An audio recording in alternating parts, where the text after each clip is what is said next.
Ruang terbuka hijau adalah area yang memanjang berbentuk jalur atau area mengelompok yang bersifat terbuka dan ditumbuhi tanaman hijau baik secara sengaja maupun alamiah.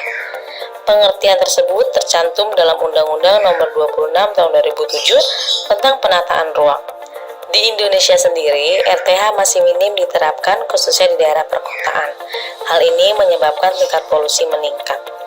Minimnya penerapan ruang terbuka ini disebabkan oleh berbagai hal, yaitu terbatasnya lahan yang dimiliki pemerintah setempat, kurangnya dana untuk menambah ruang terbuka, dan sulitnya pembelian lahan untuk dijadikan ruang terbuka. Ruang terbuka hijau ini didirikan khusus sebagai tempat tumbuh vegetasi yang ditujukan untuk menyeimbangkan kondisi lingkungan dan sebagai sarana aktivitas sosial masyarakat perkotaan. Ketersediaan RTH ini merupakan suatu hak yang penting, bahkan menjadi suatu kewajiban dan tercantum pada Perpres yang menyebutkan setiap developer properti wajib memiliki beberapa persen untuk RTH. Yang pertama, manfaat ruang terbuka hijau. Manfaat ruang terbuka hijau dibagi menjadi beberapa poin. 1. Paru-paru kota. Kehidupan di perkotaan identik dengan tingginya tingkat polusi kendaraan bermotor yang berdampak pada menurunnya kualitas hidup masyarakat. Tak tanggung-tanggung, polusi udara sampai disebut-sebut sebagai pembunuh senyap di wilayah perkotaan yang mengancam kesehatan. 2. Daerah resapan air. Risiko banjir ini akan semakin tinggi ketika tingkat pembangunan tidak seimbang dengan ketersediaan RTH. Daerah perkotaan pun jadi tidak memiliki daerah resapan air yang bisa mencegah terjadinya banjir, terutama saat curah hujan sedang tinggi-tingginya. Inilah salah satu alasan kenapa perkotaan perlu memiliki RTH yang memadai. 3. Peredam kebisingan. Selain mengurangi penggunaan kendaraan pribadi, kebisingan perkotaan ini juga dapat diatasi dengan pembangunan RTH di perkotaan.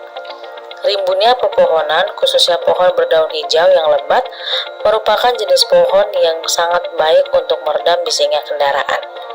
4. Menyejukkan dan memperindah kota. Tanpa tersedianya RTH yang memadai, suasana kota akan terasa panas dan kerap mengganggu aktivitas, apalagi saat siang hari. Pasti ada rasa enggan untuk beraktivitas di luar rumah. Padahal, hal ini bisa diatasi dengan membangun RTH yang layak untuk setidaknya memberikan suasana rindang dan sejuk pada kota. 5. Sarana sosial dan pendidikan. Kehadiran RTH bisa menjadi sarana masyarakat bersosialisasi, sehingga tidak terlalu banyak menghabiskan waktu di rumah saja. RTH yang layak juga bisa membantu anak-anak untuk jauh lebih mengenal fauna dan satwa yang ada di sekitar RTH. Tidak hanya itu, RTH akan memberikan pelajaran untuk menjaga kelestarian alam dan sekaligus mendapatkan pelajaran yang berharga. Yang kedua, fungsi ruang terbuka hijau. Fungsi ruang terbuka hijau terbagi menjadi 4 poin. 1. Fungsi ekologis. Adanya ruang terbuka hijau dapat berfungsi sebagai paru-paru kota yang mana RTH bisa memberikan peneduh secara fisik, membantu menyerap aliran air hujan, memproduksi oksigen yang dibutuhkan, hingga menjadi penyerap dari berbagai polusi yang ada di udara perkotaan. 2. Fungsi sosial budaya. Fungsi kedua dari ruang terbuka hijau berkaitan dengan sosial budaya. Tentunya dengan adanya RTH, masyarakat perkotaan memiliki satu area yang dapat dimanfaatkan untuk berkegiatan. RTH dapat dimanfaatkan sebagai media komunikasi antara warga yang satu dengan yang lainnya.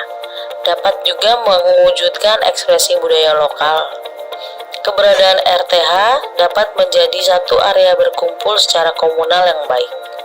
3. Fungsi ekonomi. Ruang terbuka hijau juga memiliki fungsi dari segi ekonomi, khususnya RTH milik privat, di mana ruang terbuka ini dapat dijual di kemudian hari. Selain itu, dapat dimanfaatkan untuk menanam tanaman yang dapat dijual mulai dari buah, bunga, sayur, dan sebagainya. RTH dalam skala besar dapat menjadi sebuah sumber pendapatan dari usaha perkebunan atau pertanian di sebuah kawasan. 4. Fungsi estetika.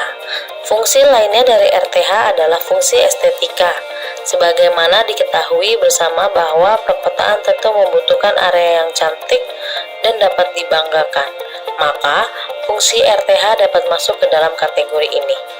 RTH tidak hanya berfungsi di bidang ekologi, namun juga bisa memperindah wajah kota secara tidak langsung. RTH dalam skala kecil, misalnya di daerah perumahan, juga dapat memperindah lingkungan secara spasial dan visual. RTH juga bisa menjadi bagian yang indah dari arsitektural kota dan planologi kota. Keseimbangan antara alam dan perkotaan akan terbangun secara baik dengan keberadaan RTH pada sebuah perkotaan.